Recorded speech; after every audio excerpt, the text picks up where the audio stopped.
Most retirees leave tens of thousands of dollars on the table every single year because they pull money from the wrong accounts at the wrong time. But the wealthiest retirees I work with, they don't just withdraw money randomly from their accounts. They follow a deliberate tax-efficient income design that coordinates multiple income sources and minimizes lifetime taxes. Hi everyone, I'm Grant Ellis, and in today's video, I'm going to show you the exact step-by-step framework for creating your own tax-optimized distribution plan. This isn't theory, this is the same system I use with high net worth families at Ellis Retirement Advisors to help them keep more of what they're working so hard to save. By the end of this video, you'll understand how to map out all of your income sources, manage your tax brackets strategically, and build the kind of flexibility into your plan that lets you adjust based on market performance and tax law changes. So let's get into it. Before you can optimize anything, you need to see the complete picture. Think of it this way. Think of this as creating a financial blueprint for your retirement. Most people have multiple income streams in retirement, and each one has different tax characteristics. Let's start by mapping out Social Security just as an example. For 2026, the taxation of Social Security benefits, it depends on your provisional income. Provisional income is your adjusted gross income plus non-taxable interest plus 50% of your Social Security benefits. Clear as mud, right?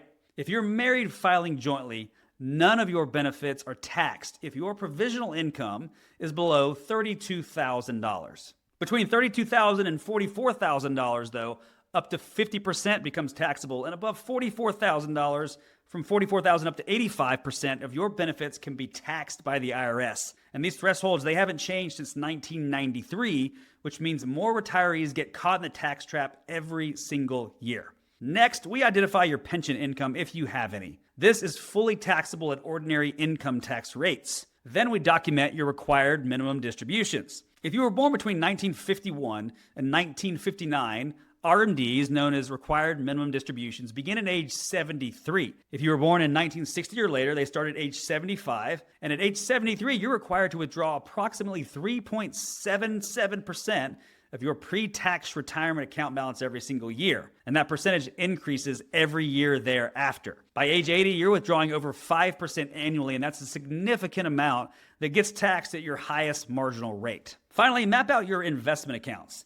This includes your taxable brokerage accounts, your traditional IRAs and 401ks, and even your Roth IRAs. Each of these accounts is taxed differently. Withdrawals from brokerage accounts are subject to capital gains rates, which for married filing jointly people in 2026, it's 0% up to $98,900 of taxable income. It's 15% if your income falls between $98,900 and $613,700, and 20% if it's above that. Traditional IRA and 401k withdrawals are taxed at ordinary income, and Roth IRA withdrawals, they're completely tax-free if you follow the rules. But understanding these differences, that is the foundation of a tax-efficient income plan. Here's what most retirees miss. You have far more control over your tax situation in retirement than you ever did while working, and most people don't know that.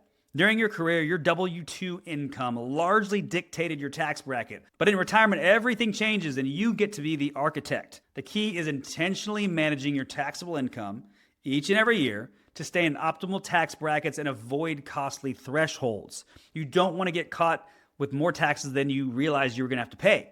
For 2026, the federal tax brackets for married filing jointly couples are 10% up to $24,800. They're 12% between $24,800 and $100,800, 22% between $108,000 and $211,400, and 24% between $211,400 and $403,550. Goodness gracious, that's a lot of information. And one really important number that everyone needs to know if they are married filing jointly, that is the standard deduction. And for 2026, that is $32,200. And that's a lot of information, but here's where it gets interesting. It's not just about federal tax brackets. You also need to watch out for Medicare IRMAA surcharges. IRMAA stands for Income-Related Monthly Adjustment Amount. And essentially, it's a penalty for having higher income, which is not good. In 2026, if your modified adjusted gross income exceeds $218,000 as a married couple, you'll pay an additional $81.20 per month per person for Medicare Part B on top of the standard $202.90 premium. That's an extra $1,949 per year for the couple, and nobody likes that. And these surcharges,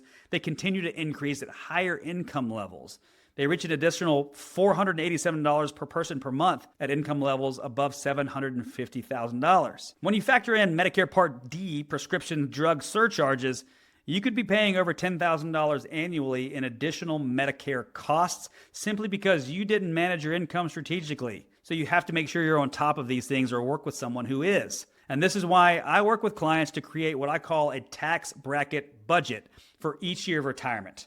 Here's what we do. We identify the top of a favorable tax bracket and we structure withdrawals to stay within it. This might mean taking out $90,000 from your IRA one year when you're in the 12% bracket, but only $40,000 the next year when other income sources push you higher. This kind of intentional planning can save you six figures over a 30-year retirement. And these are just examples and general understanding, but this is what we do and the types of things we help our clients with. So now that you understand your income sources and tax brackets, let's talk about which accounts to pull from and when, because this is really, really important and most people get it wrong. As they say, this is where the rubber meets the road. The conventional wisdom says to withdraw from taxable accounts first, then tax-deferred accounts like IRAs, and then Roth accounts last. But like most conventional wisdom, this is oversimplified, and we've got to talk about it. The optimal sequence depends on your situation, very specifically, and it changes throughout retirement. We have to be flexible depending on your situation.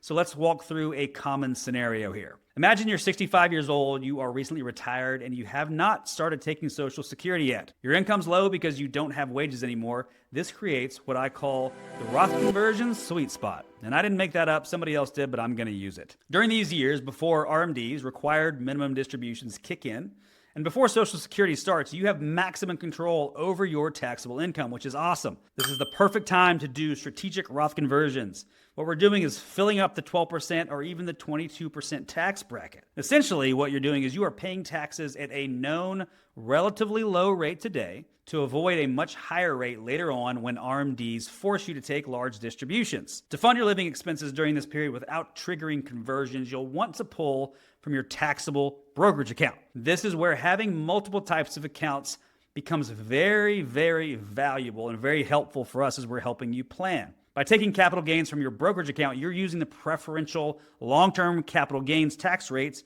which can be 0 or 15% depending on your income level. Meanwhile, you're converting IRA money to Roth money at ordinary income tax rates, but you're controlling how much and staying within your target bracket. This is sophisticated tax arbitrage that most retirees never implement, and it's not because they don't want to, they just aren't aware that you can do these types of things because this stuff is complex. So once RMDs begin, your strategy has to shift. Now you are required to take distributions from traditional retirement accounts, and these count as income. Whether you need the money or not, it counts as income. And at this point, if you still need additional income beyond your RMDs and your Social Security, you're likely going to have to pull from your brokerage account first to take advantage of capital gains rates, then from your traditional IRA only if necessary. And you want to keep your Roth intact for as long as possible. You see, your Roth IRA has no RMDs during your lifetime, so it can continue growing tax-free, which is awesome. All right, now let me be direct. Well, I guess I'm always direct, but I want to be direct. Roth conversions,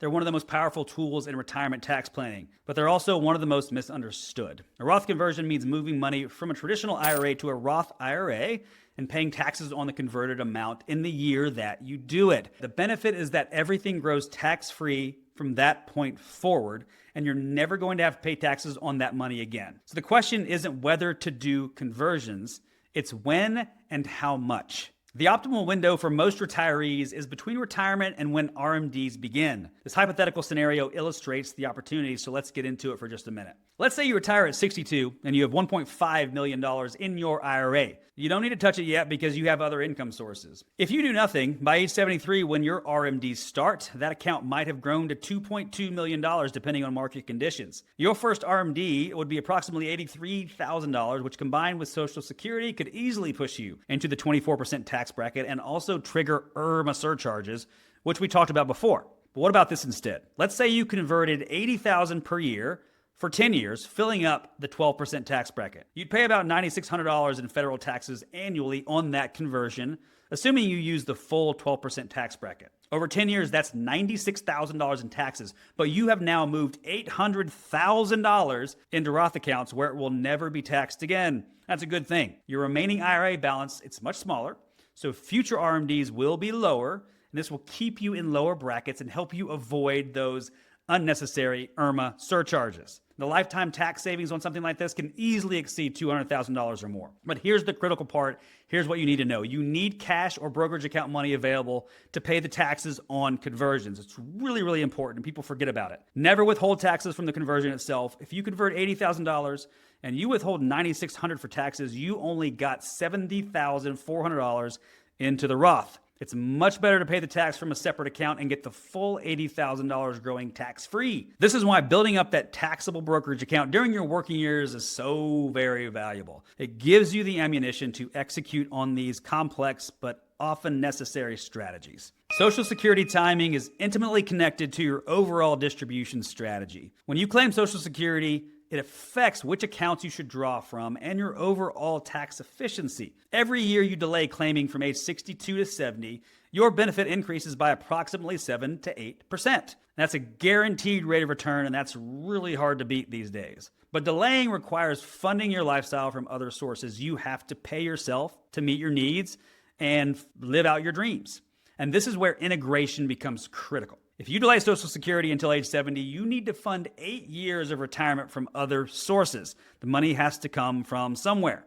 And this creates an extended period for Roth conversions while your income is lower. Let's say, for instance, that you need $80,000 annually to live. You might take $50,000 from your brokerage account using capital gains. You might convert $60,000 from your traditional IRA to your Roth, paying tax in the 12% bracket, which is low, and net out about $90,000 after taxes to cover your $80,000 need. So what have you done? You have funded your lifestyle, you have executed strategic conversions, and positioned yourself for much lower taxes when Social Security and RMDs both begin. That all sounds really good to me. And the flip side is that if you claim Social Security early at age 62, you have guaranteed income immediately, but you are accepting a permanently reduced benefit. And this might make sense. Everybody has a specific scenario. It might make sense if you have health concerns or you need the cash flow.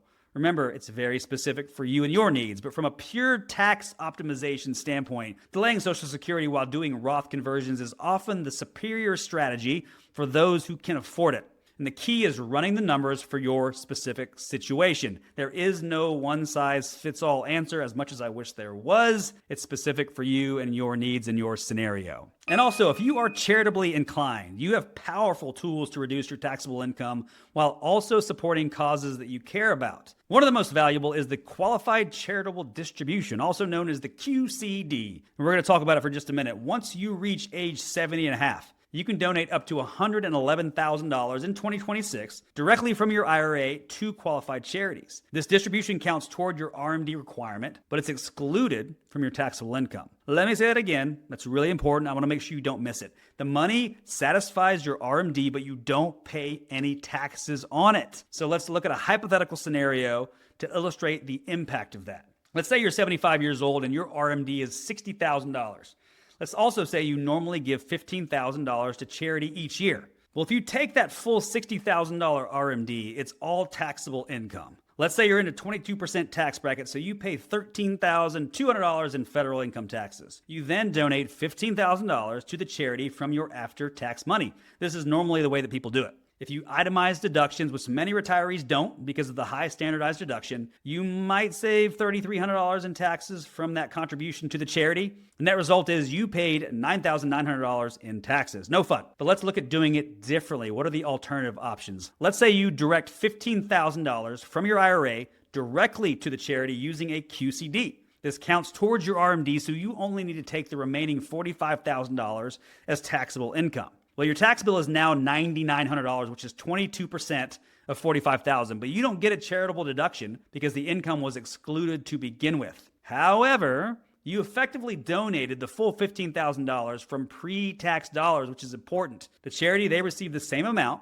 but you avoided $3,300 in taxes on the charitable portion. That's money that stays in your pocket, or you can use it for additional giving if you so choose. Another great tool are what are called donor-advised funds. And these are particularly useful in high-income years. What you can do is make a large contribution to a donor-advised fund, take the full tax deduction that year, and then distribute the funds to charities over multiple years. This is especially powerful in years when you do large Roth conversions or if you have other income spikes. combination of QCDs for ongoing giving and donor-advised funds for lumpy, large amount giving creates a highly tax-efficient charitable strategy. But here's the truth that nobody talks about. Even the best plan needs to adjust. Plans change, markets fluctuate, tax laws change, and your spending needs evolve. Health situations arise. The key to a successful long-term income plan is not rigidity, it is flexibility. You have to be flexible. Think of your withdrawal strategy like a business owner thinks about their business. When things are good, you invest and you expand. But when business is slow or it slows down some, you might need to conserve and adapt. And in retirement, when markets are performing well, that's when you can afford to be a little bit more aggressive with Roth conversions. Your portfolio has grown, so taking distributions to fund conversions doesn't meaningfully impact your security. Conversely, when markets are down, things go bad, you want to avoid selling investments at depressed values just to fund conversions. This is where having that cash bucket that we talked about or that brokerage account, it becomes essential. It gives you flexibility to pause conversions during down markets and wait for those markets to recover. And tax law changes also require adjustment, so being flexible is very important. The current tax brackets under the Tax Cuts and Jobs Act, they're scheduled to sunset after 2025, which means rates could increase. Having flexibility in your plan means you can accelerate conversions in low tax years and pull back when rates increase. Similarly, if IRMAA thresholds change or new Medicare surcharges are introduced, you've got to have the ability to adjust your income accordingly. You cannot be rigid with these plans. Finally, build in spending flexibility. It's really important. I often recommend that clients categorize their expenses in retirement into essential and discretionary. It sounds very easy, but you have to do it. Essential expenses are your non-negotiables, things like housing, healthcare, food, utilities, things you have to have. And discretionary expenses are things like travel, entertainment, fun stuff, gifts, all the things you want to do, playing golf. And if markets are down, you've got to consider temporarily scaling back discretionary spending. Not forever, but for a little while. And you want to do that rather than selling investments at losses, which is not helpful for the plan. If markets are up though, you get to enjoy the fruits of your success. It gives you flexibility to spend a little bit more on the things that you love. And this reduces the risk of running out of money while maintaining your quality of life, which is really important if you are in retirement. So designing a tax-efficient income plan for retirement, it's not a one-time event, as you can probably see. It's an ongoing process, and it requires coordination and strategy and periodic adjustment and changing. And the framework that I've shared today with you, it's exactly what we use at Ellis Retirement Advisors. And we use it to implement for high net worth families who want to outsource the complexity to professionals like us who specialize in this work. We map out all of the income sources, we optimize account sequencing, we execute strategic Roth conversions, we integrate Social Security timing, we coordinate charitable distributions and giving, and we build in the flexibility to adjust as things change. And that's the key because things will change. So if you've enjoyed this and you're a high-saving pre-retiree with complexity in your financial life and the desire to have a sophisticated team handle this for you, I would invite you to schedule a free introductory call with us. You can click on the link in the bio or in the video, connect directly with my calendar, and I would love to get on a Zoom call and learn a little bit more about your story and see if we can help. We are your personal CFO. We take the guesswork out of managing your money so you can focus on living the retirement you've worked so hard to achieve. And remember, you have spent decades building your wealth. Don't leave tens of thousands of dollars on the table simply because you withdrew from the wrong accounts at the wrong times. I hope this was helpful for you. Again, I'd love to talk to you, hear your story, and see if we can help. Click on the link below, share this video with a friend, and subscribe if you haven't, and I will talk to you next time.